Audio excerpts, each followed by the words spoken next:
Welcome, Fright Night Vault listeners. Subscribe to the vault and never walk alone again. Tonight's story, The Patient Who Never Left, starts now. The demolition crew had left hours ago. Only one man remained in the building. Mark Ellis, a contract technician tasked with cataloging medical equipment before the old East Wing was sealed for good. The hospital's new owners wanted a full inventory. Every gurney, monitor, and cabinet logged, photographed, and tagged before the wrecking teams arrived. It should have been easy, just empty rooms and quiet halls. But by midnight, the place had taken on its own kind of pulse. The air in the east corridor was colder than the rest of the building. Not the kind of cold that came from failing insulation. This one moved, flowing through the hallways in long, invisible waves. Mark's breath shimmered white under the flickering ceiling lights, drifting upward like smoke before vanishing into the stale air. He pushed his cart past the last operating theater and into the isolation ward, a corridor sealed off after a viral outbreak in 1998. Rust had eaten through the window frames.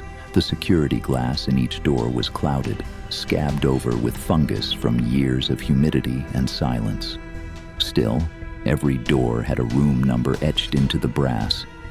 IC 401 through IC 410. He started at 401.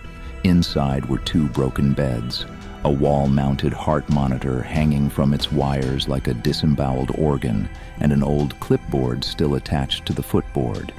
He made his notes, snapped his pictures. Then, somewhere down the hall, a sound cut through the silence. Beep. It was faint, distant, electronic. The sound of a heart monitor registering a pulse. Mark froze. He turned off his flashlight, thinking maybe it was his phone echoing against the walls, but the noise came again, 2 beeps this time. Beep, beep. He followed it slowly, the soles of his boots squeaking over linoleum that hadn't seen polish in decades. Each step brought the sound a little closer, steadier, until it was no longer faint. It was alive. Beep, beep, beep, a patient's rhythm. Normal sinus, 70 beats per minute, no alarm. Room IC 407. The light above the door flickered, a weak pulse of cold blue hue reflecting off the corridor walls. He touched the handle. Cold, not the kind of chill that came from old metal, but the kind that made the bones in his hand ache. He pushed the door open. Inside was a hospital room frozen in time, bed made, IV bag half filled, monitor powered on, tracing an endless green waveform across the screen. On the nightstand, a folder, yellowed, edges curled, read, Patient L. Harrow, date of death, June 3rd, 1998. Mark's chest tightened. He reached for his phone to document it. But before he could snap the picture, the monitor let out a sharp flatline. Beep. Then silence. The air thickened.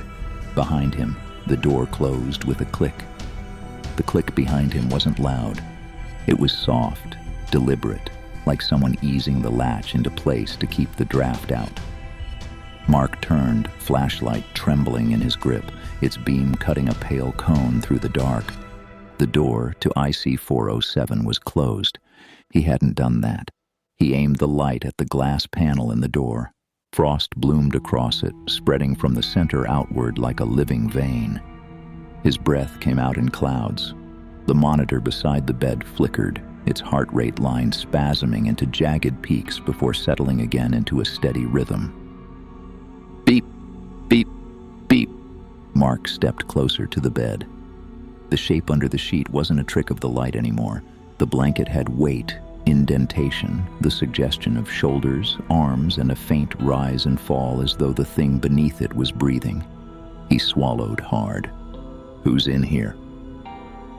The question fell flat against the walls. No echo.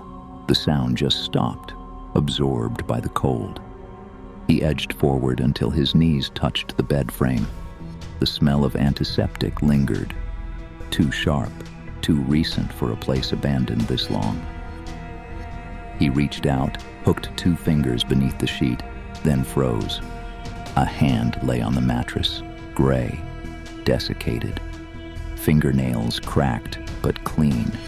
The skin was waxy, drawn tight against the bones. It didn't move until the monitor spiked. Beep, beep, beep, beep, beep.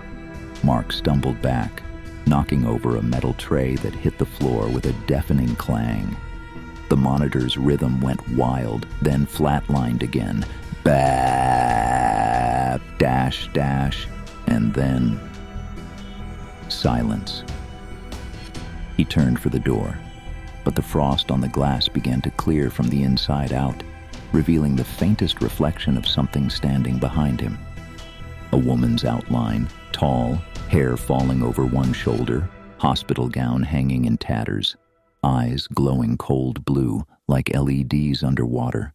No pupils, just light. When he turned around, the bed was empty. The monitor remained on, showing a steady waveform, but its cord wasn't plugged into anything. Mark backed toward the corner, trying to stay in the beam of his own flashlight. Every part of him screamed to run, but his legs wouldn't respond. Instead, a voice leaked through the static hum of the monitor, soft, feminine, each word breaking apart like radio through fog. Shift change. Already. It wasn't a whisper. It was confusion. The kind of voice that belongs to someone who doesn't know they're dead. The heart monitor's pitch dropped an octave, morphing into something that wasn't electronic at all. Wet, organic. It became the sound of breathing through a ventilator hose, rhythmic, slow. Then, footsteps in the hall, bare feet, slapping lightly against linoleum, moving from one room to the next. Mark killed his flashlight.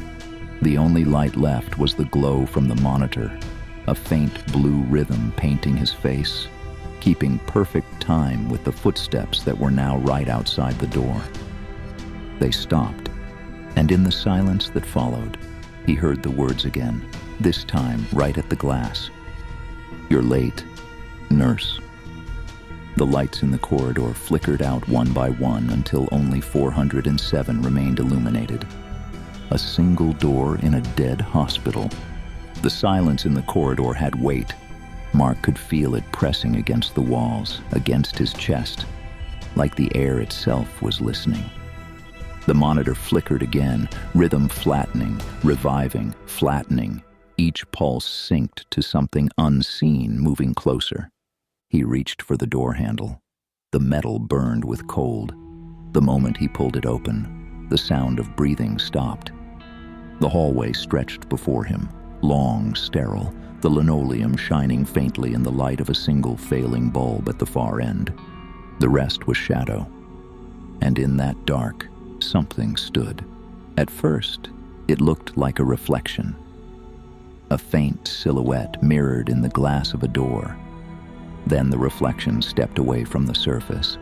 She emerged into the corridor in the same blue hospital gown from the file photo on the desk. L. Harrow, patient 407. Bare feet, black hair damp as if she'd just come from a shower, head slightly tilted like she was listening for a sound that wasn't there. Her skin was a bluish gray, veins black and visible beneath it, but her eyes glowed that cold blue light that bled into the air around her. The light wasn't just illumination, it moved, pulsing softly, spilling through the seams in her skin like the afterimage of lightning behind clouds.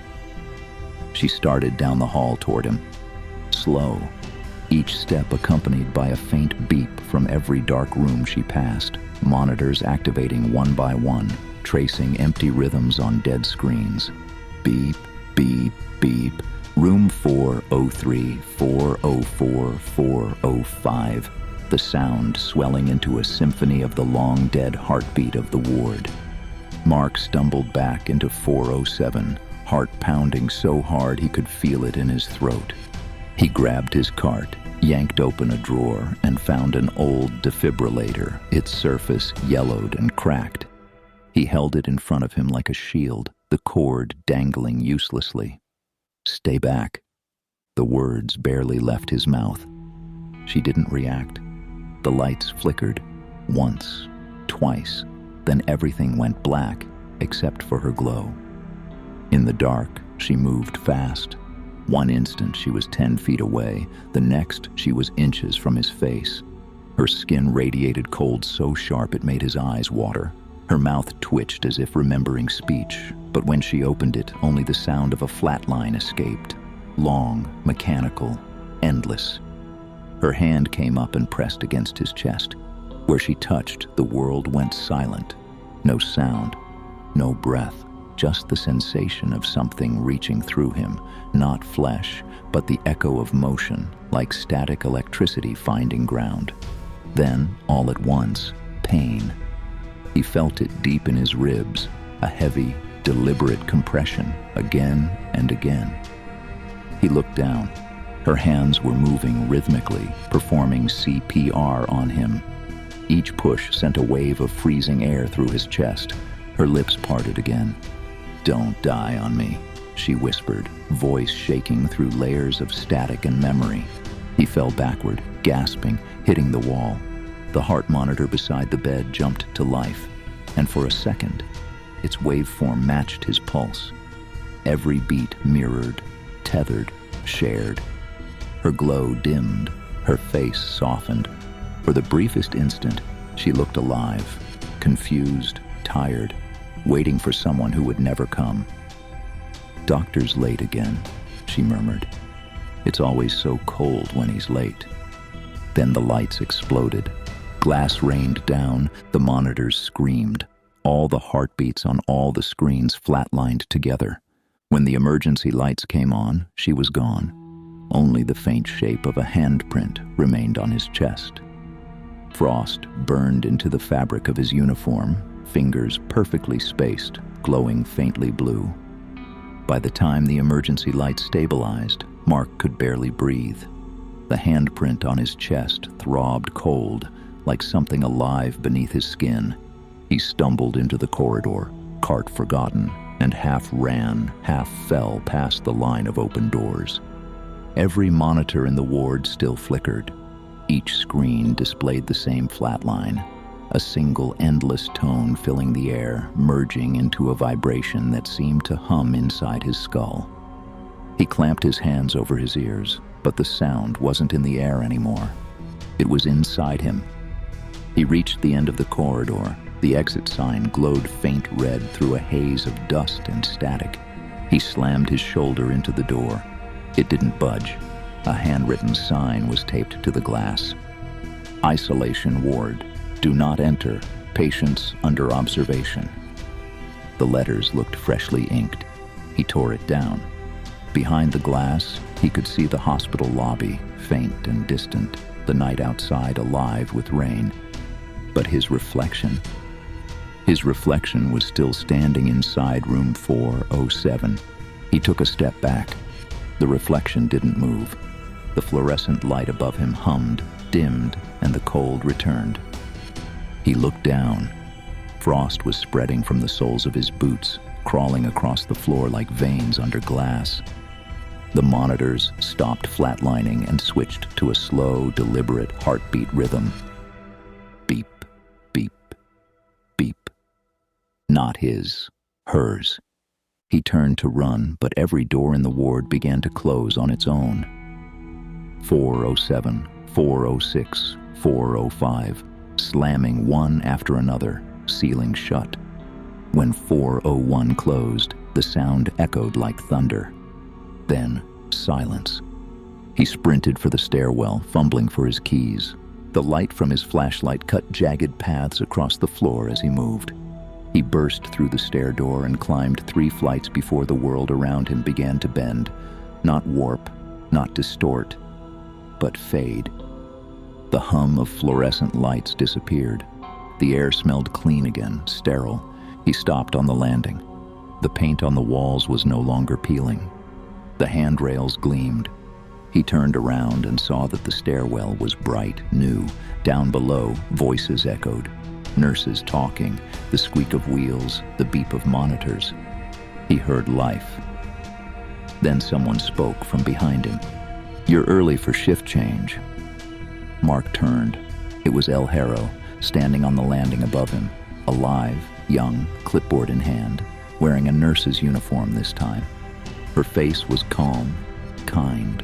Her eyes, still that faint, soft blue, met his with recognition.